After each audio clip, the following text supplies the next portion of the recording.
Punchline, Laurence Ferrari sur Europe 1.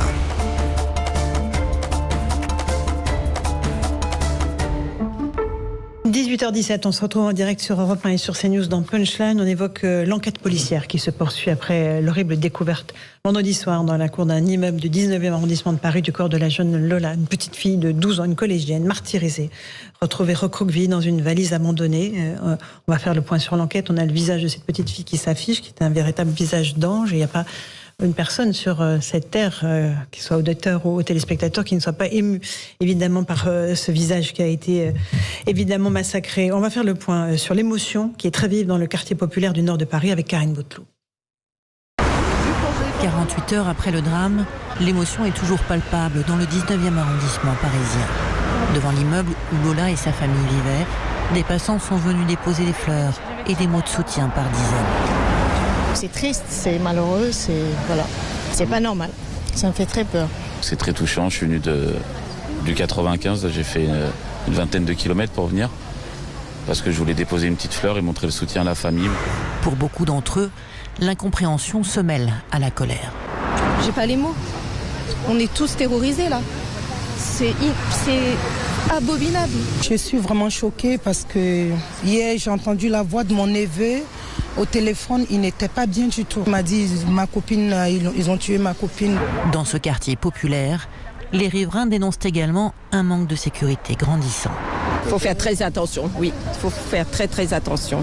Au niveau de la protection des enfants, il n'y en a pas assez. Il n'y en a pas assez. Au niveau des sorties d'école, on n'est pas assez protégés. Le rectorat a mis en place des cellules de soutien psychologique. Elles pourront accueillir les élèves ainsi que le personnel du collège où Lola a été scolarisée. Voilà l'effroi et donc l'incompréhension après ce meurtre. On a appris que la principale suspecte, âgée de 24 ans, qui avait été interpellée samedi matin à Bois-Colombes, a été mise en examen ce soir pour meurtre de mineurs de moins de 15 ans et viol commis avec acte de torture et de barbarie. Sandra Bouisson du service police de justice de CNews est avec nous. Sandra, quel est le profil de cette femme de 24 ans ? Cette femme de 24 ans a, selon nos informations, globalement reconnu les faits en garde à vue, même si ses déclarations varient d'une audition à l'autre. On nous l'a décrit comme marginale, sans domicile fixe, sans emploi. Jusque-là, elle était inconnue des services de police. Et si son état psychologique a été jugé compatible avec la garde à vue, une source nous indiquait ce matin qu'il faudrait, au cours de l'information judiciaire, faire des expertises psychiatriques, puisque son comportement pose question. C'est ce qu'on a compris assez vite au regard des témoignages. Le jour du meurtre, elle est sortie avec cette malle dans laquelle elle avait mis le cadavre de l'enfant et ensuite elle a erré un long moment dans la rue. Un témoin a raconté aux policiers qu'elle lui a demandé de l'aider à mettre la malle dans le coffre d'une voiture, qu'elle lui a parlé de trafic d'organes, une piste que les enquêteurs ont rapidement écartée. Le mobile, aujourd'hui, n'est pas encore clairement identifié.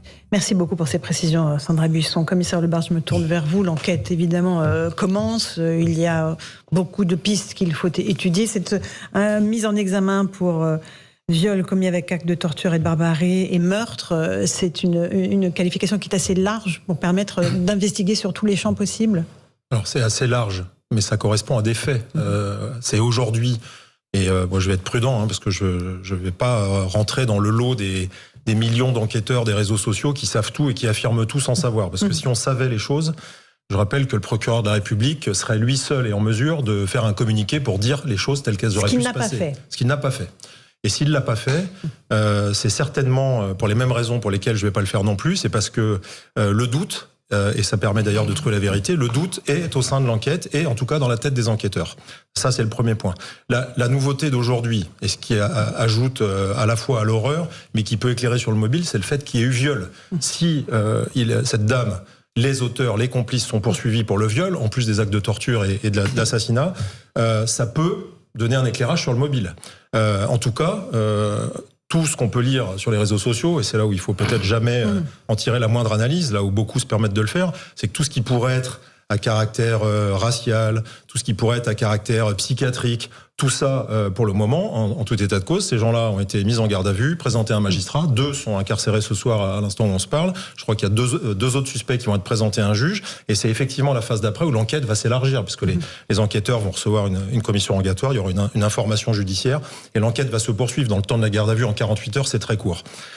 Moi, je dis aussi tout ça parce que au-delà de l'horreur, et quand on est tous pères de famille, personne ne peut être insensible à ça, même si d'ailleurs on n'est pas père ou mère de famille.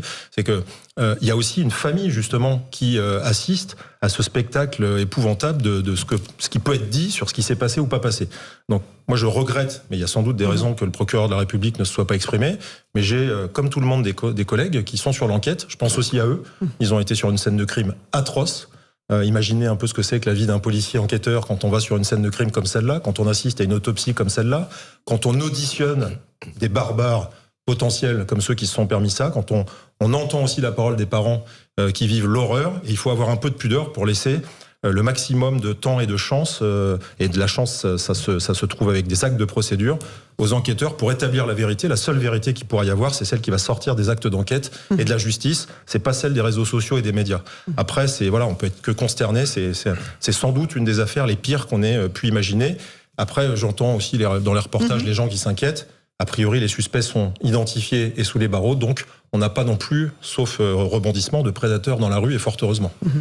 Louis Dragnel, l'enquête se poursuit, on a des mises en examen qui tombent, et effectivement, qui amèneront peut-être, en tout cas, la manifestation de la vérité. Oui, alors...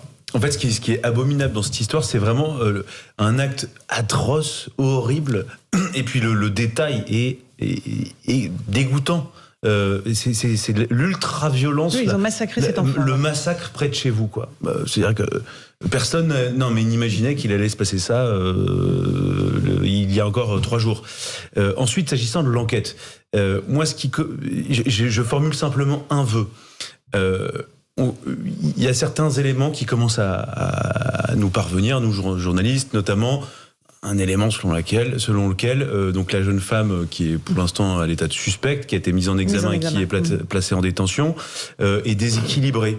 Et du coup, moi, je formule simplement un vœu. J'ose espérer qu'elle ne sera pas déclarée irresponsable et incapable. Parce qu'en fait, souvent, ce qui crée la révolte chez les gens, c'est de voir des gens qui sont déclarés incapables et donc la justice qui ne passe pas. Ou alors elle passe, mais elle est complètement atténuée parce que précisément, on trouve des circonstances atténuantes à certaines personnes. Et c'est ça qui crée le doute, la suspicion d'une justice laxiste. Et vraiment, j'espère, non pas au nom de la vengeance, mais vraiment au nom de la justice, que l'auteur de ce crime sera sévèrement puni. Maître Golnadel, sur cette terrible affaire, sur la mise en examen d'une suspecte, et sur le caractère qu'on évoquait, psychiquement instable, qui pourrait mener peut-être à une irresponsabilité. D'abord, les mots sont assez impuissants au premier degré, au premier niveau. Les mots sont assez impuissants pour décrire les sentiments qu'inspire une telle vilainie. Petite fille, comme ça, massacrée, violée, sans doute. Ça, c'est au premier niveau. Il y a un niveau quand même que je ne veux pas taire non plus, je sens, parce que mon ami Lebar semble avoir fait le procès des réseaux sociaux. Les réseaux sociaux, les pauvres, ce sont eux qui, depuis 2 jours, s'escriment à parler d'une affaire pour laquelle la presse convenue et convenable, je la trouve un peu mutique, un peu timorée. Alors quand je questionne ce mutisme, me vient à mon esprit chagrin le fait que la personnalité et de la petite Française massacrée et des suspects qui sont nés en Algérie. Alors évidemment, d'aucuns, dès l'instant où il s'agit de cela, vont dire que ça va être une instrumentalisation d'un fait divers. Quand George Floyd est massacré, personne ne vient à l'idée qu'on instrumentalise la mort de George Floyd en faisant le procès de la police américaine. Là, comme par hasard, je lis ici ou là qu'il y a une instrumentalisation. Les faits sont les faits. Alors voilà qui peut être de nature peut-être à faire baisser les terribles statistiques sur la criminalité issue de l'immigration, mais c'est un fait, j'y peux rien. Pour le reste, tout est bruit. Donc, en ce qui concerne le caractère psychiatrique des choses, je voudrais dire et rappeler à Sandra Buisson que dans toutes les affaires criminelles, il y a une expertise psychiatrique. Donc, il manquerait assez rapide d'ailleurs. Oui, mais là, en plus, de vous à moi, dans un meurtre, dans un assassinat, ou je ne sais pas comment le qualifier encore juridiquement, sur un viol d'une petite fille massacrée, on se doute bien que les auteurs d'un tel forfait sont pas un modèle d'équilibre psychique. De là à échapper à la justice pénale, j'ose espérer que ça va pas être une nouvelle affaire Halimi. Voilà, c'est tout.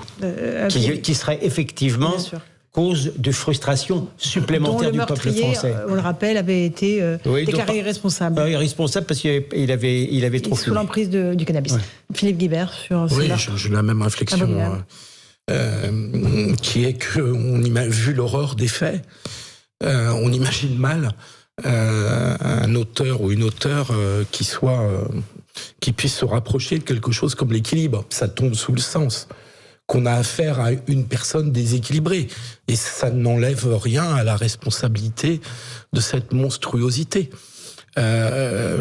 Voilà, pour le reste, je trouve qu'il est extrêmement tôt et que je retiens de ce que vous avez dit, commissaire, que si le procureur n'a pas encore parlé, c'est qu'il y a encore des éléments de doute dans l'esprit des enquêteurs et qu'on préfère attendre d'avoir l'ensemble des éléments pour avoir... Peut-être qu'il y aura une communication. Jugez-moi, le procureur de la République de Paris aurait pu et aurait, à mon sens, dû prendre un communiqué pour dire exactement ce qui se passe à cette heure-là. On ne lui demande pas de s'engager pour l'avenir, de dire voilà, il y a une personne qui est voilà. Donc rien n'explique, sinon peut-être la gêne à laquelle j'ai fait allusion, le mutisme du procureur. On continue à évoquer cette affaire de la petite Lola dans un instant dans Punchline sur CNews et sur Europe 1. Mais d'abord, il est 18h30, le rappel des grands titres de l'actualité avec Clémence Barbier.